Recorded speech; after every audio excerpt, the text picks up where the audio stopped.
ہمارے خداوند یسوع کی انجیل مقدس متی کے مطابق اس کا 20واں باب پہلی 16 آیات۔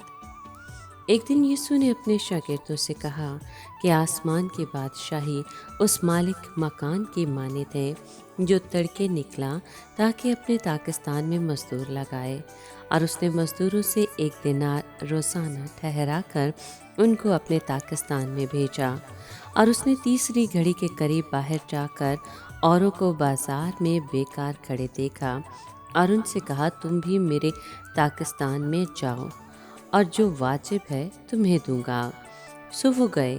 پھر اس نے چھٹی اور 9ویں گھڑی کے قریب باہر جا کر ویسا ہی کیا، اور 11ویں گھڑی کے قریب پھر باہر گیا اور اوروں کو کھڑے پایا، اور اس نے ان سے کہا، تم یہاں تمام دن کیوں بیکار کھڑے ہو؟ انہوں نے اس سے کہا، اس لیے کہ کسی نے ہم کو مزدوری پر نہیں لگایا۔ اس نے ان سے کہا، تم بھی میرے داغستان میں جاؤ۔ جب شام ہوئی تو داغستان کے مالک نے اپنے کارندے سے کہا کہ مزدوروں کو بلا اور پچھلوں سے لے کر پہلوں تک انہیں ان کی مزدوری دے دے۔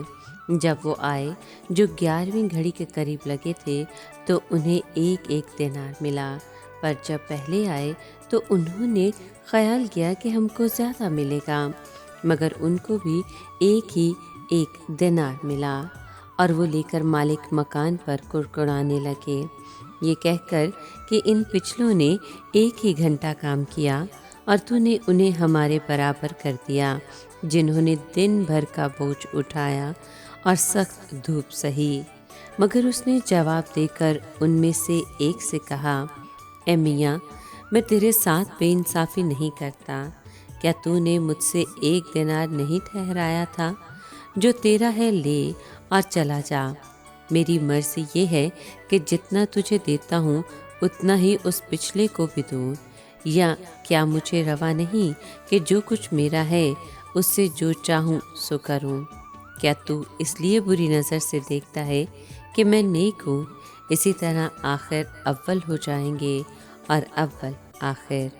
پاک کلام کے پڑھے اور سنے جانے پر خداوند کی برکت ہو، خدا کا شکر ہو۔ عزیز دوستو، آج کے کلام میں ہم نے ایک خوبصورت تمثیل سنی جس سے ہمیں یہ سبق ملتا ہے کہ خدا اختیار کلی رکھتا ہے، وہ جیسا چاہے کر سکتا ہے، اور جو کچھ وہ چاہتا ہے وہ ہمیشہ درست ہوتا ہے اور انصاف پر مبنی ہوتا ہے۔ ہم کلام میں دیکھتے ہیں کہ مالک نے کہا کہ کیا مجھے روا نہیں کہ اپنے مال سے جو چاہوں سو کروں، یا تو اس لیے کہ میں نیک ہوں بری نظر سے دیکھتا ہے؟ یہ سوال انسانی فطرت کی خود غرضی کو بے نقاب کرتا ہے۔ یعنی 6 بجے صبح آنے والے آدمیوں کو بالکل وہی کچھ ملا جس کے وہ حقدار تھے، مگر وہ حسد کرنے لگے کہ جن آدمیوں نے تھوڑے گھنٹے کام کیا تھا ان کو بھی اتنا ہی ملا۔ ہم میں سے اکثر کو یہ اقرار کرنا پڑے گا کہ ہمیں یہ بے انصافی لگتی ہے۔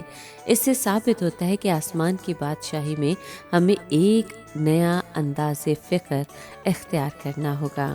ہمیں اپنی لالچی اور دوسروں کے ساتھ مقابلہ کرنے والی روح کو خیر بات کہنا ہوگا اور خداوند کے انداز میں سوچنا ہوگا۔